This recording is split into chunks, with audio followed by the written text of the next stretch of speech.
우리 하나님 말씀 보겠습니다. 하나님 말씀 누가복음 22장 54절에서 71절까지 말씀입니다.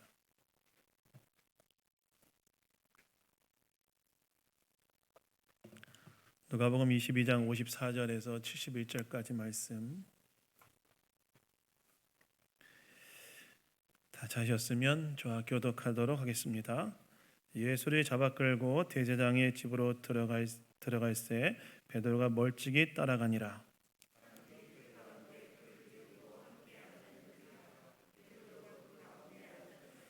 한 여종이 베드로의 불빛을 향하여 앉은 것을 보고 주목하여 이르되 이 사람도 그와 함께 있었느니라 하니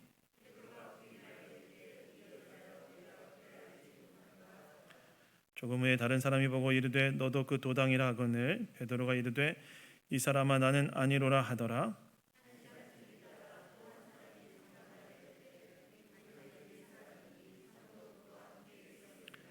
베드로가 이르되 이 사람아 나는 내가 하는 말을 알지 못하노라 하고 아직 말하고 있을 때 닭이 곧 울더라.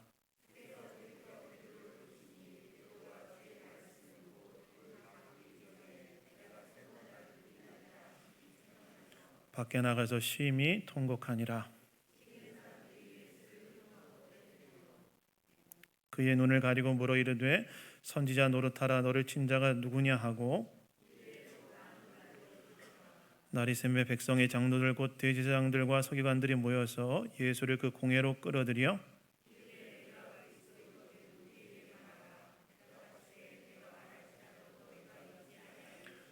내가 물어도 너희가 대답하지 아니할 것이니라.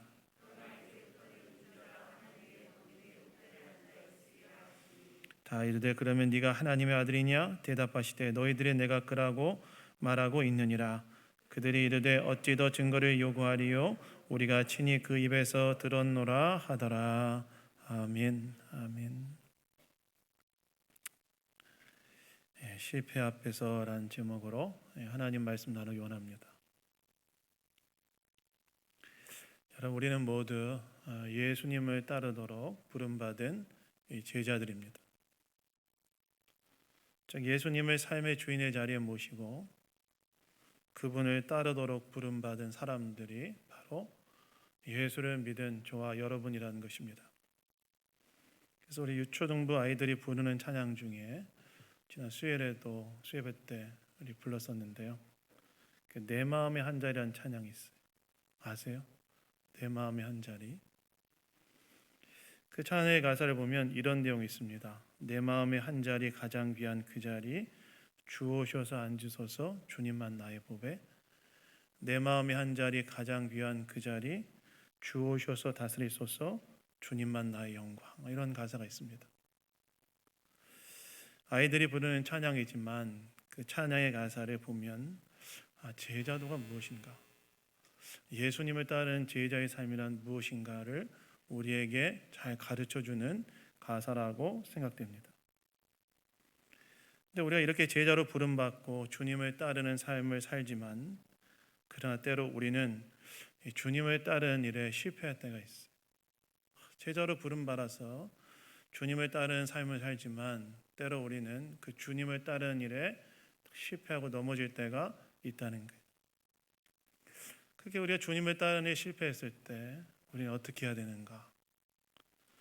오늘 본문은 주님을 따르도록 제자로 부름받고 3년 동안 주님과 동고동락했던, 자타가 공인하던 예수님의 수제자라고 불렸던 베드로가 참 예수님을 따르는 일에 실패하는 장면인데요. 오늘 말씀을 통해서 우리가 주님을 따르는 일에 실패했을 때 우리는 어떻게 해야 되는지 함께 생각해 보는 시간 되기를 원합니다. 여러분 오늘 보면 54절에 보시면 예수를 잡아 끌고 대제사장의 집으로 들어갈새 베드로가 멀찍이 따라갔다라고 나와 있습니다. 오늘 본문의 전문맥을 보시면 이제 제자들과 마지막 만찬을 하신 예수님께서 감람산 겟세마네 동산에서 마지막 기도를 하신 후에 대제사장이 보낸 사람들에 의해서 잡히시는 일이 일어나는데요. 그 예수님이 잡히고 난 후에 대제사장이 보낸 사람들이 예수님을 대제사장의 집으로 이끌어갔다는 거예요. 여러분, 왜 제사장이 보낸 사람들은 예수님을 잡아갔을까요? 더 궁극적으로 왜 대제사장들은 당시의 종교 지도자였던 대제사장들은 왜 예수님을 잡으려고 했을까요? 그것은 예수님께서 자신들의 이익에 위협이 된다고 생각하기 때문이죠. 그래서 우리가 지금 누가복음을 살펴보고 있는데 예수님께서 예루살렘에 입성하신 첫날에 하신 일이 무엇이었습니까?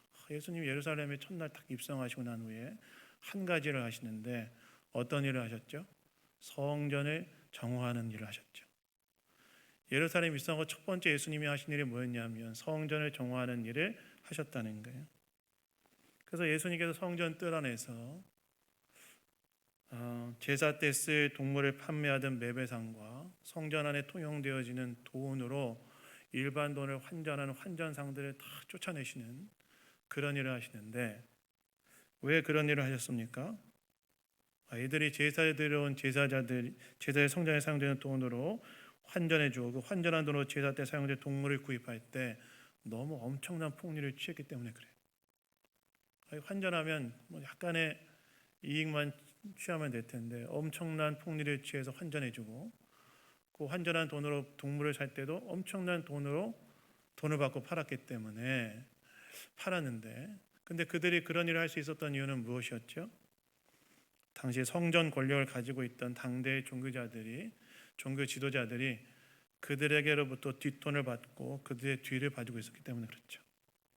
그래서 예수님께서 어떻게 하세요? 노끈으로 채찍을 만드셔서 그 매매상과 환정산들을 다 내쫓으시면서 내 아버지의 집은 만민이 기도하는 집이라 하였거늘 너희가 강도의 불효로 만들었다라고 하면서 성전을 정화하시는 일을 예수님께서 하시죠. 그런데 여러분, 이러한 예수님의 행위는 누구에 대한 도전이었습니까? 당시 성전 권력을 잡은 종교 지도자들에 대한 도전이었죠. 그래서 그 대제사장들과 장로들과 서기관들이 모여서 어떤 계략을 짜죠? 저 예수를 죽여야 되겠다. 그때 마음을 먹어요. 근데 바로 예수님을 잡지 못했던 이유는 무엇이죠?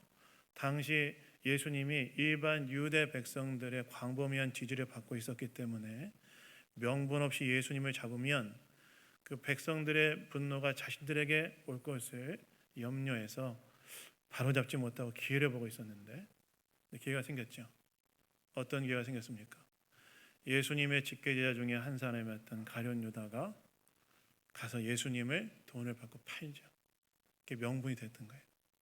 그래서 예수님을 그날 밤에 딱 잡으러 갔고 그 잡았던 예수님을 대장의 관정으로 이제 끌고 온 것입니다.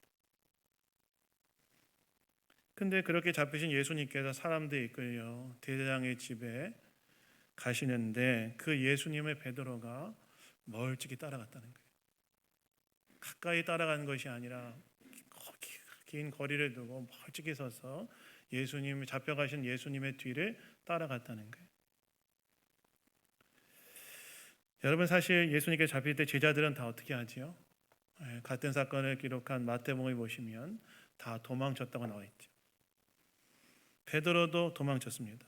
아마 그들은 자신들이 예수님 때문에 피해를 입을까 봐 예수님이 잡히시자 예수님 버리고 다 도망친 것으로 보여요.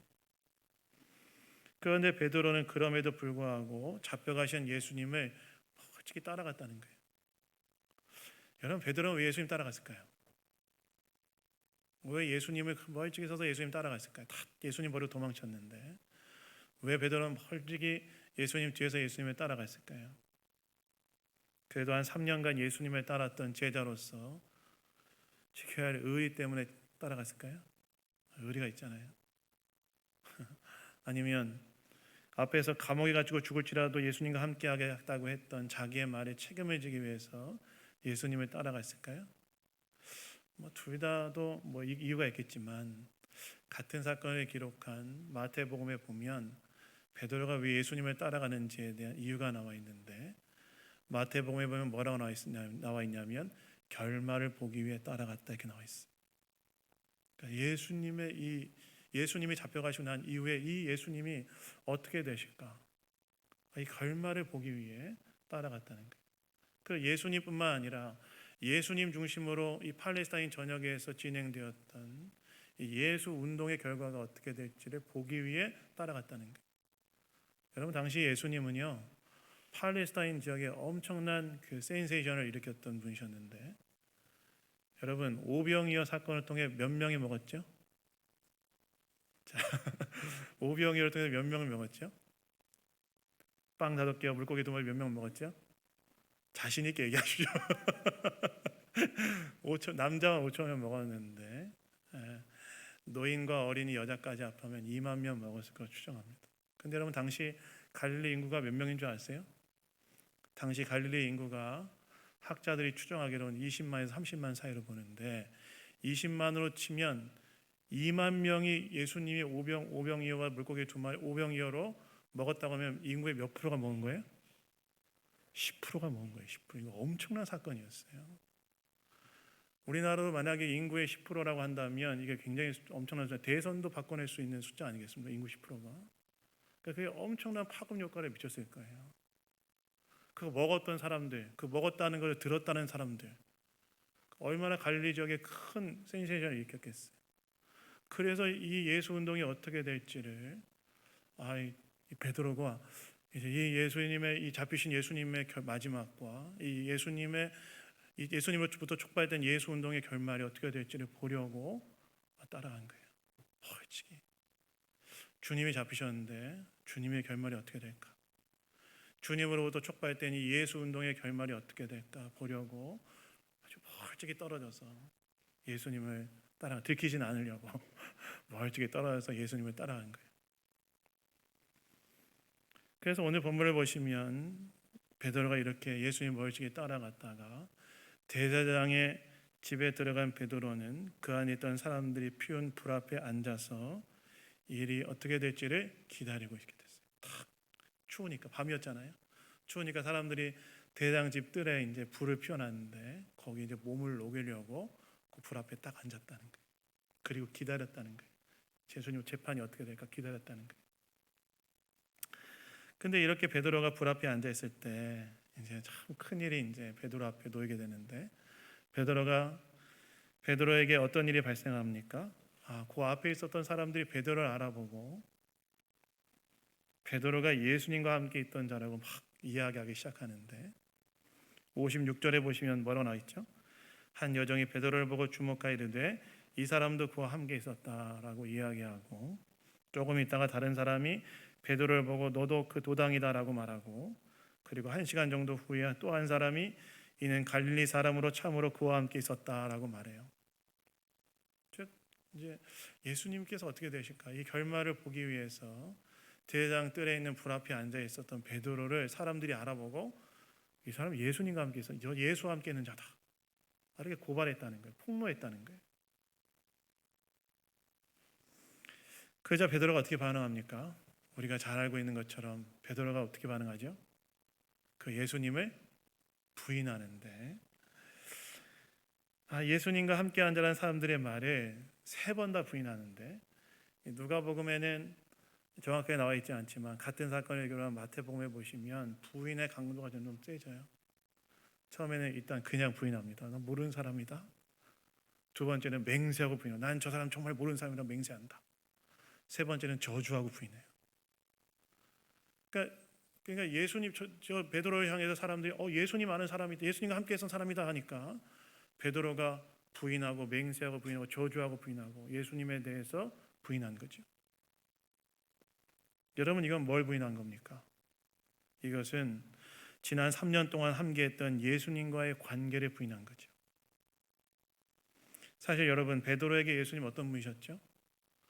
베드로에게 예수님은 어떤 분이셨냐면 베드로에게 예수님은 주님이자 선생이셨어요. 예수님은 갈릴리 호부의 어부로 살던 베드로를 제자로 부르시고 그가 제자로 잘 성장하도록 가르치시고 사랑으로 섬겨주셨어요. 3년 동안 함께 동고동락했어요. 그런데 그런 예수님을 사람들이 네가 예수와 함께 있었다고 하니까 어떻게 한 거예요? 부인한 거예요. 그 관계성을 부인한 거예요. 3년 동안 예수님과 함께 했던 자신의 삶을 부정한 거예요. 모르는 사람이다. 여러분 왜 베드로는 예수님 부인했을까요? 이건 너무나 당연하게도 이렇게 예수님께서 당대의 종교 지도자에게 잡힌 상황에서 예수님과의 관계를 인정하면 자신도 어떻게 될 거라고 생각했기 때문에 그래요? 자신도 똑같은 고난을 당할까 봐 무서웠기 때문에 그래요. 사실 베드로가 예수님을 따랐던 이유가 무엇이었습니까? 우리가 계속해서 이 누가복음을 살펴보는데 베드로가 예수님을 따랐던 이유는 무엇이었냐면 예수님을 통해서 자신의 야망을 좀 실현하고 싶었어요. 그는 예수님을 정치 군사적 메시아로 이해했고 그가 예루살렘에 입성하면 로마의 식민 지배 아래 있던 유대를 해방시키고 그리고 예수님의 유대의 왕이 되면 지금 거리에서 예수님을 따랐던 자신은 예수님과 함께 멋지게 세상을 다스릴 거라고 생각했어요. 즉 베드로에게 예수님은 자신의 야망을 실현시켜줄 도구였던 거예요. 통로였던 거예요. 그런데 예수님의 메시아 길이 정치 군사적 메시아가 아니라 어떤 길이었습니까? 십자가의 생명을 주는 고난의 길이었어요. 그것이 이제 정말 자신의 눈앞에 다가온 거예요.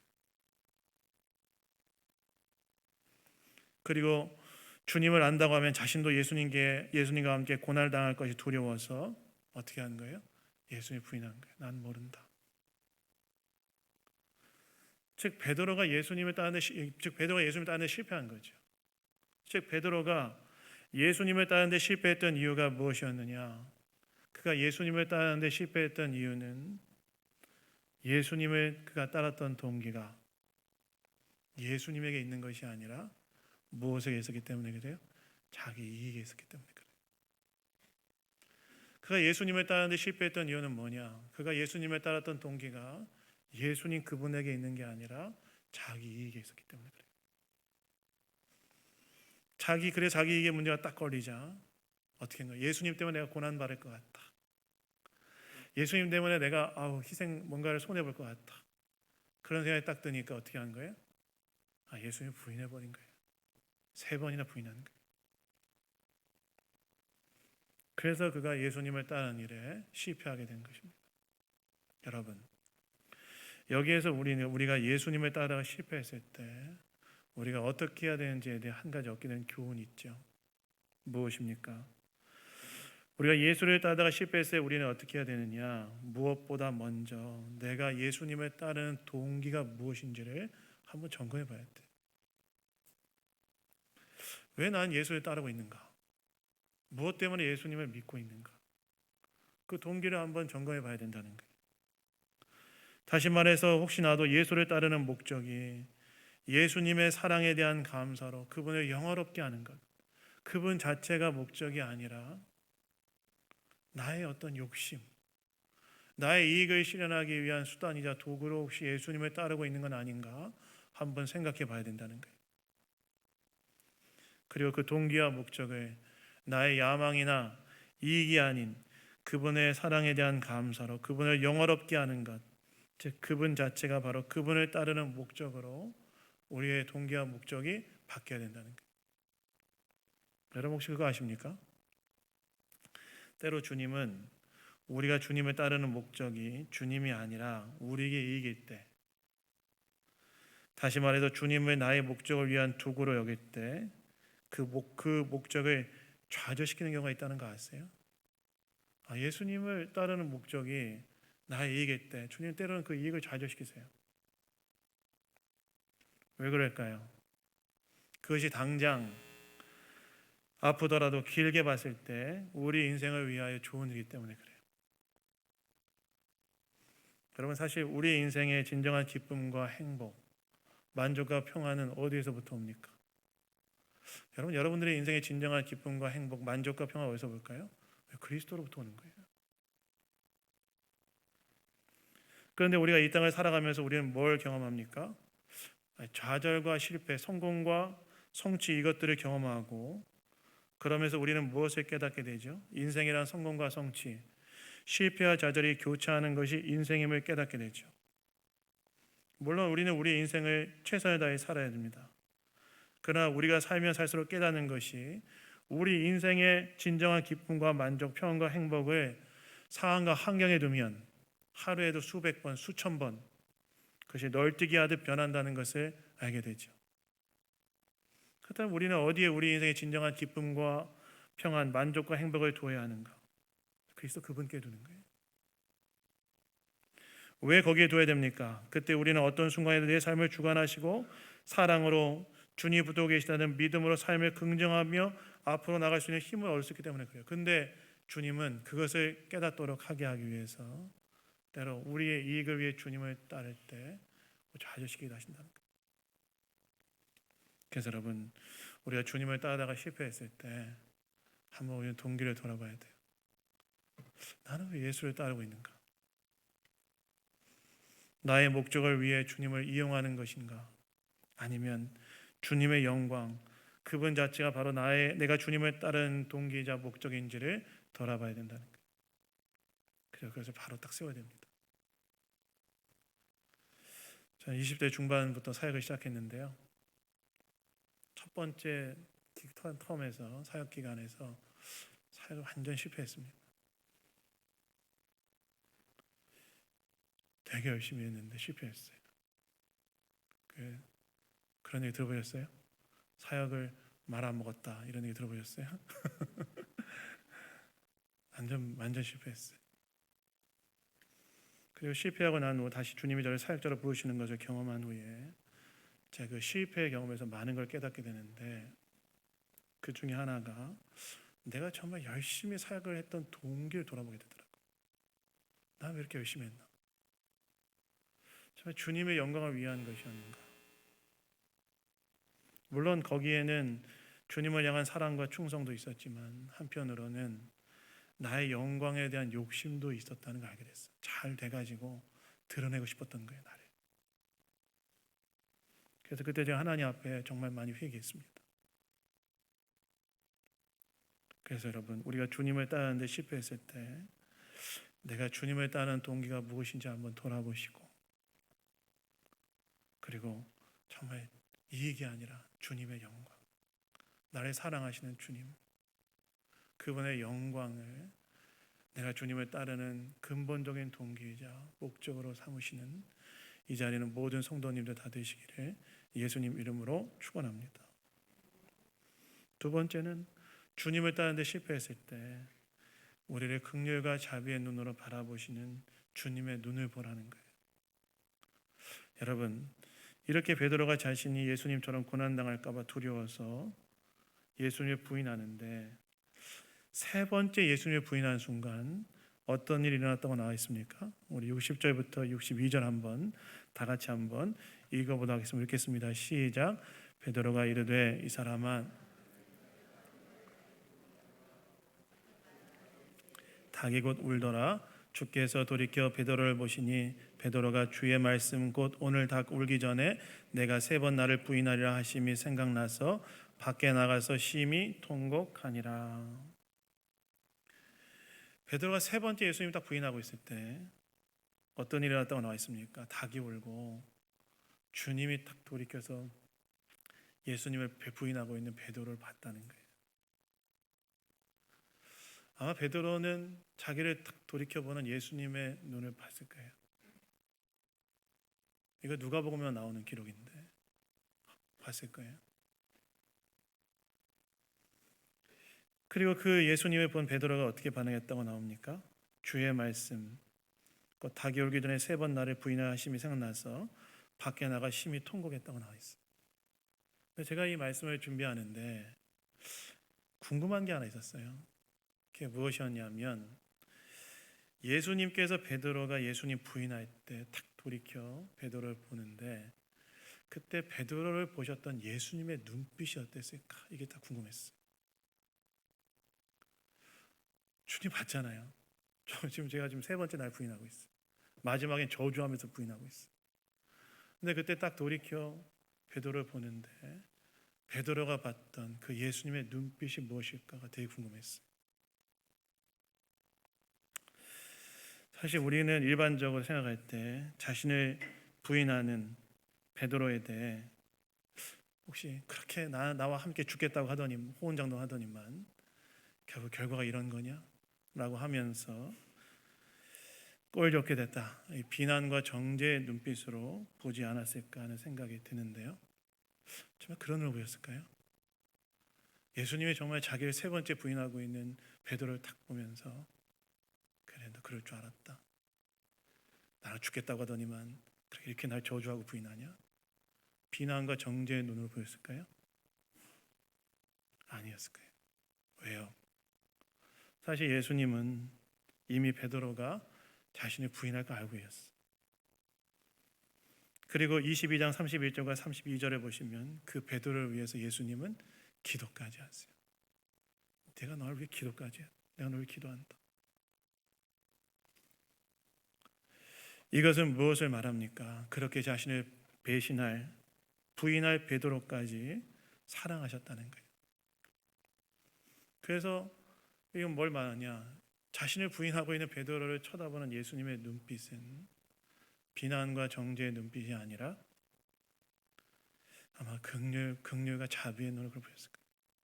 물론 3년 동안 자기를 따랐던 제자 베드로가 자신을 부인하고 있는 현장 앞에서 슬프기도 하셨겠죠. 슬픈 눈으로 보였을 거예요. 그러나 한편으로는 그렇게 자신을 부인하는 베드로의 모습을 보면서 그의 연약함,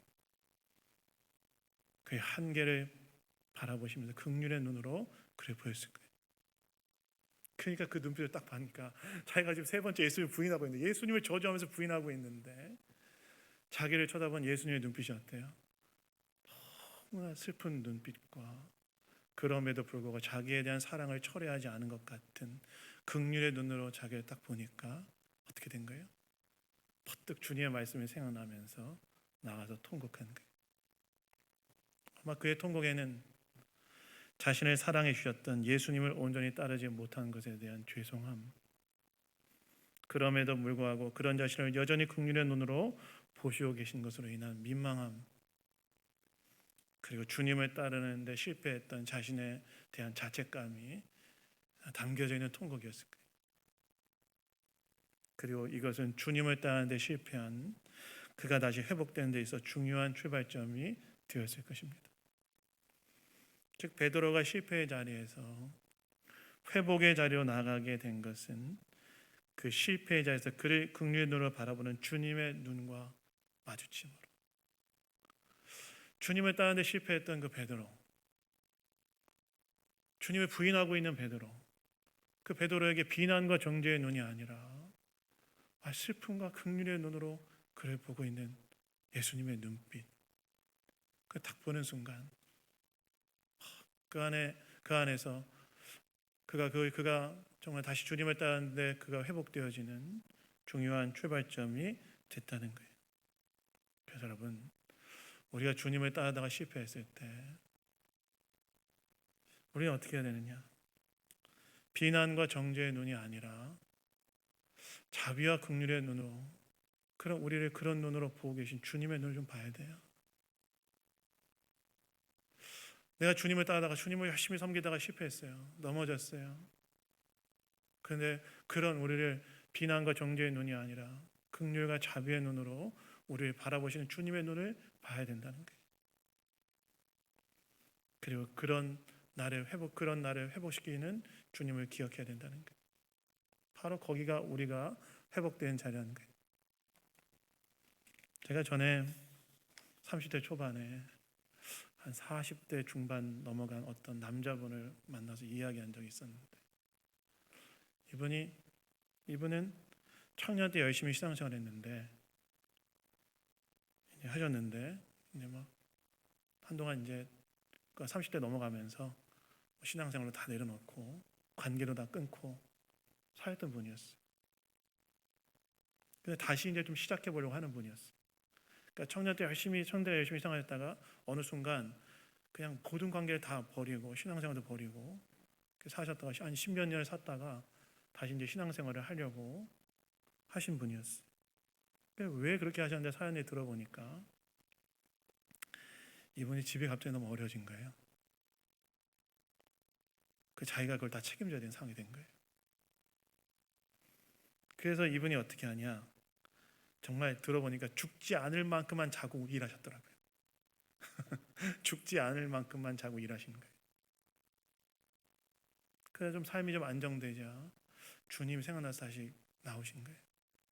제가 그 이야기 듣는데 한편으로는 그 주님을 중심으로 삶을 세웠으면 어땠을까?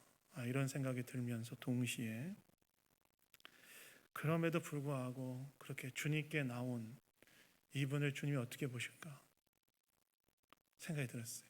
이 말씀을 준비하면서 그분을 비난과 정죄의 눈이 아니라 긍휼과 자비의 눈으로 보신 게 아닐까 이런 생각이 들었습니다. 그래서 여러분, 우리가 주님을 따르다가 실패했을 때 주님을 섬겼어요. 주님을 열심히 사랑했어요. 주님을 따라왔어요. 어느 순간 탁 넘어졌어요. 그때 여러분, 거기에서 우리가 회복되어지는 것은 어디서부터 출발하는 거냐? 그냥 일단 자기를 거기 방치하지 마세요. 방치하지 마시고 그런 나를 긍휼과 자비의 눈으로 바라보시다. 부인하고 있는 주님을 바라봤던 주님의 시선. 비난과 정죄가 아니라 그래, 내가 너희 그런 모습도 긍휼히 여긴다. 여러분 혹시 엔도 쇼샤쿠라는 일본인 작가가 썼던 침묵이라는 책 읽어보신 적 있습니까? 그 일본의 에도 시대를 배경으로 했는데 그 에도 막부가 뭐 내용이 하면 긴데 그 당시 카톨릭 신학을 갖고 있던 일본 신자를 엄청나게 박해하는데 이거 확인하려고 포르투갈 출신의 신부들이 들어가요. 근데 하나님이 침묵하시는 것 같은 거예요. 너무 엄청난 박해를 하는데 침묵하시는 것 같은 거예요. 근데 마지막에 이 신부 중에 한 사람이 로드리오 신부가 잡혀가지고 배교를 하게 하는데 당시 배교하게 하는 방법은 뭐였냐면 예수님의 얼굴이 새겨진 동판에 밟을 밟는 거였어요. 근데 일본의 신자들이 그거 못하고 많이 죽는 거예요. 근데 이 신부에게 밟으라고 그래요. 그 마지막에 어떻게 하냐면 그거 밟지 않으면 저 일본 신자들 너 때문에 죽게 하겠다 그래요. 그러니까 이 신부가 고뇌하다가 결국에는 이제 그 사람들을 살리기 위해서 예수님의 동판에 발을 올려놓는데 제가 그 책을 읽는데 대학교 때 읽었던 책인데 그 책을 읽는데 그 다음에 내용이 제가 참 인상 깊었어요. 그 다음에 내용이 뭐였냐면 신부가 이렇게 딱 발로 예수님의 얼굴이 생겨진 동판에 발을 딱 놓자 그 동판에 예수님이 얘기한 게 소설이니까 얘기하는데 뭐라고 나오냐면 들어보십시오. 이렇게 말하는데 그 앞에 부분부터 제가 읽어드릴게요. 그 성화 위에 나도 발을 놓았다. 그때 이 발도 움푹 들어간 그분의 얼굴 위에 있었다. 내가 수없이 생각한 얼굴 위에 산속에서 방하고 있을 때나 옥사에서 언제나 생각해내며 따뜻한 위로를 받았던 그분의 얼굴 위에 인간이 생존해 있는 한 선과 아름다움 그 자체인 얼굴 위에 그리고 평생을 사랑을 베풀려 했던 그분의 얼굴 위에 그 얼굴은 지금 송화판 나무 판자 속에서 닳고 피어버린 그리고 슬픈 듯한 눈을 하고 이쪽을 바라보고 있었다. 밟아도 좋다. 슬픈 듯한 눈빛이 말했다. 밟아도 좋다. 네 발은 지금 아플 것이다. 오늘까지 내 얼굴을 밟았던 사람들과 똑같이 아플 것이다. 하지만 그 발의 아픔으로만 이제는 충분하다. 난 너희의 아픔과 고통을 함께 나누겠다. 이것이 내가 존재하는 이유이기 때문이다. 이렇게 얘기하는데 그 마지막 글이 참 인상 깊었어요. 그 신부의 행동을 정당화하는 건 아니지만 그러나 그 모습까지도 긍휼히 여기시는 예수님을 그 다음에 그 뒤에 내용 뭐냐면 그 다음에 그 신부가 발을 밟았을 때 닭이 울었다 이렇게 말했거든요. 이게 아마 이 베드로의 부인과 이렇게 오마주해서 이게 딱 설교에 보여줬던 것 같은데 우리의 실패 속에서 품으시는 주님이 생각난 거예요. 그래서 여러분 우리 주님을 따라 실패했을 때 우리를 긍휼과 자비의 눈으로 보시는 주님 그 눈에 여러분의 눈을 맞추십시오. 바로 거기에서부터 우리가 회복을 경험하게 되는 것입니다. 마지막으로 사명의 자리에 다시 서라는 거예요. 오늘 본문 아니지만 부활하신 예수님께서는 베드로를 갈릴리 호수에 다시 만나셔서 그를 다시 제자의 자리로 초대하십니다. 그리고 베드로는 사도행전의 역사 속에서 첫 번째 실패했던 모습을 극복하고 주님을 위해 살아갑니다. 그리고 그의 마지막은 예수님을 위해 순교해요. 네로 왕자 박해 때 그는 십자가에 거꾸로 매달려 순교합니다. 그래서 우리는 어떻게 되냐? 실패했을 때 동기를 점검하고 주님의 눈으로 자신을 바라보고 다시 사명의 자리에 서는 것. 그것이 바로 우리의 실패를 극복하는 것입니다. 그래서 주님을 따르는 실패했을 때 다시 사명의 자리에 나오시는 이 자리는 모든 성도님들 다 되시기를 예수님 이름으로 축원합니다. 말씀 뵙습니다. 여러분, 주님을 따라 실패했을 때 우리는 어떻게 해야 될까요? 첫 번째, 내 동기를 살펴보시죠. 나는 왜 주님을 따르고 있는가? 두 번째, 주님의 긍휼과 자비의 눈에 자신의 눈을 맞추십시오. 세 번째, 다시 사명의 길에 서십시오. 이를 통해 실패를 극복하고 제자로서의 삶을 살아가는 이 자리에는 모든 성도님들 다 되시기를 예수님 이름으로 축원합니다. 잠깐 기도하겠습니다. 하나님, 감사합니다. 오늘도 말씀을 통해 우리에게 이야기해 주시니 감사드립니다. 주님을 따르는 일에 실패했을 때 우리의 동기를 한번 점검하게 하시고, 실패 속에서 우리를 긍휼과 자비의 눈으로 보시는 주님의 범으로 회복을 경험하게 하시고, 다시 사명을 회복하여 주님을 따라가는 자를 될 수 있도록 역사하여 주시옵소서. 모든 걸 주님께 맡겨드리며 우리를 구원하신 예수 그리스도의 이름으로 기도드렸습니다. 아멘.